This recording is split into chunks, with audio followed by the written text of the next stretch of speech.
देखो, दुख का अधिकार क्या है? चैप्टर का नाम है दुख का अधिकार। देखो, गरीबी अपने आप में बहुत बड़ा अभिशाप। गरीब के लिए क्या सुख क्या दुख। ना उसे खुशी में खुश होने का अधिकार है, ना दुख में दुखी होने का। एक बात और, लोग दुख की स्थिति में भी उधार उसकी हैसियत देखकर ही देते हैं। ये चीज़ देखा होगा। अगर ये गरीब है तो उसको पैसे उतने ही देते हैं ताकि ये समझ सकता है कि इतना तक चुका सकता है। उसकी हैसियत देख कर के क्या होता है, उसको जो है पेमेंट किया जाता है, उसको कुछ दिया जाता है। यही कारण रहा है कि पाठ में उल्लिखित खरबूजे वाली को उसके बेटे के मर जाने पर भी भला कोई कैसे उधार दे।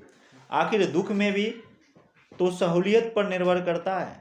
प्रस्तुत पाठ, ये जो पाठ है ना, दुख का अधिकार, लेखक ने बहुत गंभीर और संवेदनशील मुद्दे को उठाया है। बहुत ही संवेदनशील मुद्दा है। उन्होंने दुख एवं संवेदना के साथ साथ समाज में व्याप्त कुरीतियां पर भी तंज किया है। जैसे मृत्यु होने के बाद अनिवार्य खर्चे। जिसका बेटा मरा वह तो पहले ही दुखी है, लेकिन पेट कहाँ सुनता, इसलिए स्त्री को खरबूजे बेचने आना पड़ा। खरबूजे बिके कि नहीं, लेकिन समाज ताने देने से नहीं चुका। समाज में मनुष्य का अधिकार और उसका दर्जा निश्चित करने वाले कारणों में से एक कारण पोशाक भी है। क्या है? पोशाक समझ रहे हो ना, जो हम लोग का पहनावा होता है, वह हमारे लिए अनेक बंद दरवाजे खोल देती है।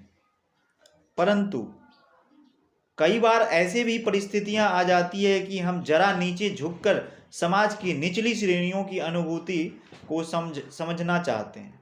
उस समय यह पोशाक ही बंधन और अड़चन बन जाती है। कुछ खास परिस्थितियों में हमारी पोशाक हमें झुक सकने से उसी प्रकार रोके रहती है जिस प्रकार वायु की लहरें कटी हुई पतंग को सहसा भूमि पर नहीं गिर जाने देती। बाजार में फुटपाथ पर खरबूजा का डलिया में कुछ जमीन पर बिक्री के लिए रखे जाने पड़ते थे। खरबूजे के समीप एक अधेड़ उम्र की स्त्री बैठी रो रही थी। खरबूजे बिक्री के लिए थे, परंतु उन्हें खरीदने के लिए कोई कैसे आगे बढ़ता। खरबूजे को बेचने वाली कपड़ों से मुंह छुपाए, सिर पर घुटने पर